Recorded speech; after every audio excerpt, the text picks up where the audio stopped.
Qué bueno que estamos otra vez aquí juntos para recibir la palabra de Dios, para ser edificados por Dios. Abramos nuestros corazones porque Dios quiere bendecirnos, Dios quiere ministrarnos, Dios quiere sembrar una palabra en lo más profundo de nuestro ser. Y en el libro de los jueces, en el capítulo 6, hay una historia fascinante, una historia emocionante y llena de muchísimas enseñanzas, de muchísimas aplicaciones. Dice en Jueces, capítulo 6, un libro del Antiguo Testamento, dice que los hijos de Israel hicieron lo malo ante los ojos de Jehová. Es decir, que desagradaron a Dios, hicieron cosas que desobedecían a Dios, iban contra las normas, las reglas de Dios. Y dice que Jehová los entregó en manos de Madián, otra nación, por 7 años. A veces no nos damos cuenta que los males que estamos recibiendo hoy son frutos, son resultados de nuestras acciones, de nuestras malas decisiones, de nuestros pecados del pasado. Que hay una ley en la Biblia, que es la ley de la siembra y la cosecha, que lo que sembramos, eso también cosechamos. Y la Biblia muestra también en el libro de Deuteronomio 28 que cuando nosotros obedecemos a Dios, las bendiciones de Dios van a estar con nosotros. Las bendiciones nos van a perseguir y nos van a alcanzar. Igualmente, cuando desobedecemos, vamos a tener las maldiciones sobre nosotros. Vamos a tener escasez, vamos a tener conflicto, vamos a tener miseria, dolor, sufrimientos. Ahora, esto no se da en el 100% de los casos. Hay ocasiones en que uno no ha hecho nada malo, uno no ha desobedecido, y hay otra de las leyes de la siembra y la cosecha, es que aunque no sembremos, hay cosas que estamos recibiendo, buenas y malas. Por ejemplo, ¿cuántos de nosotros no nos hemos comido un sabroso mango? Sin embargo, no lo sembramos. ¿Cuántos de nosotros hemos padecido las injusticias de nuestras naciones o de un tránsito caótico que no hemos sembrado? Es decir, que sí, esta ley de siembra y cosecha se cumple, pero tiene varias variantes. Así que en este caso, los hijos de Israel habían hecho lo malo delante de Dios y Dios los entregó a Madián a un sufrimiento por 7 años. Dice el versículo 2 que la mano de Madián prevaleció, estuvo por encima, venció contra Israel. Y los hijos de Israel, a causa de ellos, de este mal, de los madianitas, se hicieron cuevas en los montes y cavernas y lugares fortificados. Pues sucedía que cuando los israelitas habían sembrado, venían los madianitas y los amalecitas y arrasaban contra ellos, los atacaban, destruían todo y se llevaban todo, no dejaban que comer a Israel.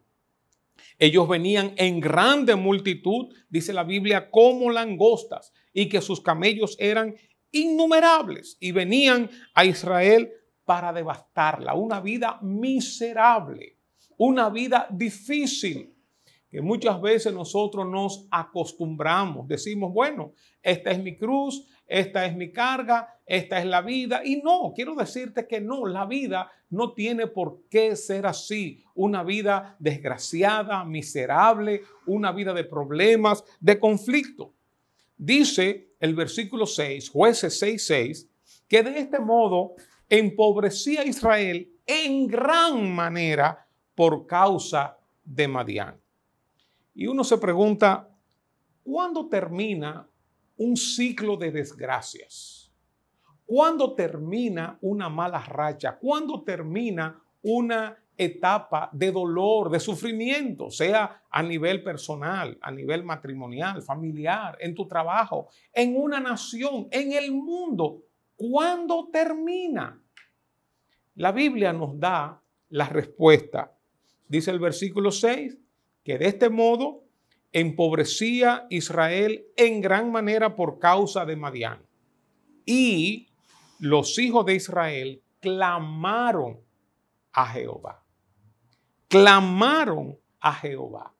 Dice segunda de Crónicas 7:14, si se humillare mi pueblo, sobre el cual mi nombre es invocado, y oraren y buscaren mi rostro, y se convirtieren de sus malos caminos, entonces, dice, si se humillare, si oraran, si se convirtieren de sus malos caminos, entonces yo oiré desde los cielos y perdonaré sus pecados y sanaré su tierra. ¿Cuándo termina este ciclo de maldad, este ciclo de miseria? Cuando nosotros clamamos a Dios, cuando nosotros nos arrepentimos de nuestros pecados, cuando nosotros nos convertimos, cuando damos media vuelta como el hijo pródigo. El hijo pródigo, una parábola que está en el Nuevo Testamento, fue en descenso, descenso, descenso, miseria tras miseria hasta que tocó fondo. Cuando tocó fondo se arrepintió. Dice la Biblia que volvió en sí y ahí se arrepintió. Ahí habló con Dios y ahí entonces fue restaurado.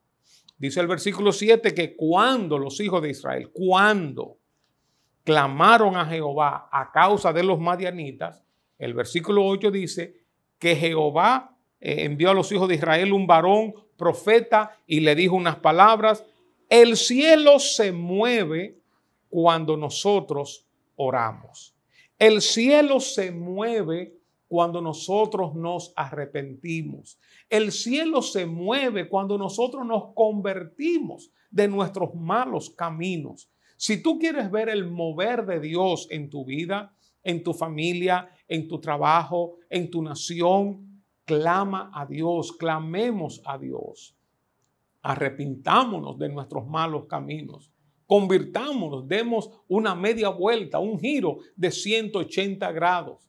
Cuando nosotros oramos, cuando tú y yo hablamos con Dios, el cielo se mueve, el mundo espiritual se pone en movimiento. Oigan lo que dice en el libro de Daniel, capítulo 10, versículo 12. Entonces, cuando el ángel vino donde Daniel y le dijo, Daniel, no temas, porque desde el primer día que dispusiste tu corazón a entender y a humillarte en la presencia de tu Dios, fueron oídas tus palabras. Y a causa de tus palabras, yo he venido. A causa de tus palabras. Es decir, que este ángel estaba haciendo cualquier cosa en el cielo. Cuando Daniel comenzó a orar, Dios dio la orden a este ángel con un mensaje, con una palabra de que bajara aquí a la tierra, viniera aquí a la tierra y le diera un mensaje a Daniel. Cuando tú y yo oramos, movemos la mano de Dios. Cuando tú y yo oramos, el cielo se activa. Cuando tú y yo oramos, los ángeles se mueven, reciben órdenes. Dice la Biblia que ellos son ministros, son siervos, están a nuestro servicio, que Dios los envía. Así que cuando el pueblo de Israel, después de 7 años empobrecido, de 7 años de persecución, de 7 años de opresión, clamaron a Jehová y Dios escuchó y el cielo comenzó a moverse. Y dice el versículo 11, que vino el ángel de Jehová, se sentó debajo de la encina, esto es un árbol fuerte, un tipo roble, y ahí vio a Gedeón, que estaba sacudiendo el trigo en el lagar para esconderlo de los madianitas. ¿Qué cosa? Este muchacho, un hombre joven, ya se había acostumbrado a la escasez, se había acostumbrado a la miseria, se había acostumbrado a las limitaciones. Estaba sacudiendo el trigo para esconderlo. Y muchas veces nosotros nos acostumbramos a la mediocridad, nos acostumbramos al dolor, nos acostumbramos a vivir con temor, nos acostumbramos a las injusticias ya como un estilo de vida. Y el ángel de Jehová se le apareció Y le dio una palabra de aliento chocante. Jehová está contigo, varón esforzado y valiente. Y es lo que Dios te dice a ti hoy. Jehová está contigo, mujer, hombre, joven, esforzado y valiente. Dios está mirando tu potencial. Dios está mirando lo que Él puso en ti. Dios está mirando la fe que Él está creando en ti, la visión que Él está creando en ti, la fortaleza que Él está creando en ti para derribar murallas, para derribar al enemigo. Como decíamos antes, las armas de nuestra milicia no son carnales, no son humanas, sino poderosas en Dios para destrucción de fortalezas. Tú eres un hombre, una mujer esforzado, valiente, que Dios va a usar para traer transformación a los tuyos. Y Jehová se le presentó a Gedeón y Gedeón les respondió con una especie de queja. Señor mío, si Jehová está con nosotros, ¿por qué nos ha sobrevenido todo esto? ¿Y dónde están todas sus maravillas que nuestros padres nos han contado diciendo, no nos sacó Jehová de Egipto y ahora nos ha desamparado Jehová y nos ha entregado en mano de los madianitas? A veces nuestro dolor es tan profundo que nuestra memoria es borrada. No nos acordamos de nuestras malas acciones, no nos acordamos de nuestras malas siembras. Por eso, cuando algo malo nos ocurre, lo primero que tenemos que hacer es examinar nuestros caminos, es mirar nuestro pasado, mirar nuestra siembra, mirar nuestras acciones y no inmediatamente comenzar a culpar a Dios y a quejarnos delante de Dios, sino, Señor, ¿qué fue lo que yo hice? Y si yo no hice nada, pues está bien, como en el caso de Job, que los amigos lo acusaron. Es que tú has pecado, por eso te han venido estos males. Y él decía, no, yo no he hecho nada. Si tú no has hecho nada, no hay problema. Pero lo primero en medio del dolor, en medio de un conflicto, es examinarnos, a ver qué es lo que hay en mi corazón, qué hubo en el pasado, cuáles fueron mis malas siembras, cuáles fueron mis maldades, cuáles fueron mis pecados. Y fíjate el amor de Dios. Yo quisiera tratar de entender este versículo 14. Estamos en Jueces 6.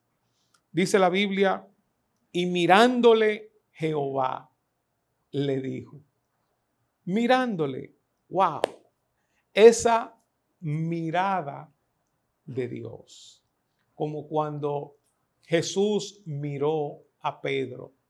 Cuando Jesús miraba con esa mirada de amor, de compasión, de entendimiento, de comprensión, de empatía.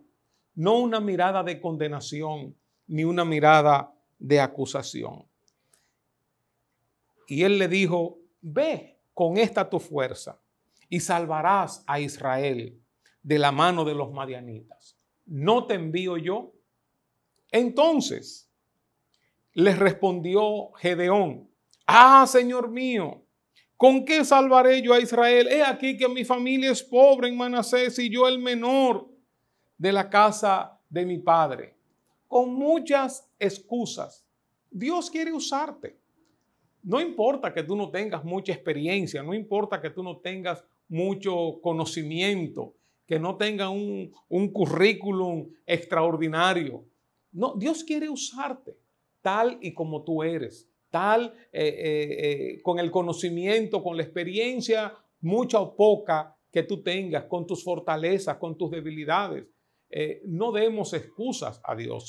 Si nos vamos a esto, pensemos en Moisés. Pensemos en Moisés, que era tartamudo y Dios lo usó para liberar a todo un pueblo. Y era la misma excusa. Moisés, Señor, pero mira, yo no sé hablar. O un David, que era el menor de su casa y Dios lo escogió. Y así Dios coge 5 panes, 2 peces, lo que no es, para deshacer lo que es. Así que Dios te quiere usar a ti. No le des excusas a Dios. La salvación en tu familia puede que comience contigo. La salvación entre tus compañeros de estudios puede que comience contigo. La revolución en tu vecindario o la revolución espiritual en la escuela, en la universidad, en el trabajo donde tú estás, puede que comience contigo. Dios quiere usarte a ti como un canal de bendición. Y lo más importante que le dice Jehová en el versículo 16, Jueces 6, 16, ciertamente yo estaré contigo y derrotarás a los madianitas como un solo hombre. Yo voy a estar contigo. No es un asunto tuyo, es un asunto mío. No vamos a ganar por nuestra fortaleza, por nuestra sabiduría. No vamos a ganar por nuestras grandes experiencias. No vamos a vencer por lo que tenemos humanamente hablando. No, vamos a vencer por el poder de Dios. Por eso tú y yo podemos enfrentarnos a grandes desafíos. No importa que sea un gigante como Goliat. No importa que sean miles y miles de ejércitos enemigos. No importa que sean personas de alta influencia, de alta jerarquía. No importa, porque contigo está Jehová de los ejércitos. Contigo está el Todopoderoso, y el que está en ti es más poderoso que el que está en el mundo. Dios nos acompaña. Dios está contigo y no hay fortaleza que permanezca firme. Las puertas del Hades no prevalecerán contra la iglesia de Jesucristo. Así que adelante, mi hermano. Adelante, mi hermana, porque Dios está con nosotros. Con Jehová nosotros vamos a derribar muros. Con Jehová, con el poder de Dios, nosotros vamos a entrar en las ciudades. Con Jehová vamos a rescatar a los cautivos. Con Jehová vamos a romper fortalezas, a romper cadenas. Con el poder de Dios. No depende de ti ni depende de mí, sino que depende de Dios. Vamos a orar. Padre, en el nombre de Jesús, levanta la fe de tus hijos, de tus hijas, Señor. Fe de gigantes, Señor. Una fe robusta, una fe grande para conquistar, para derribar, para vencer, para que tu nombre sea glorificado. En el nombre poderoso de Jesús, y el pueblo de Dios dice, amén. Así que no temas, porque Dios está con nosotros.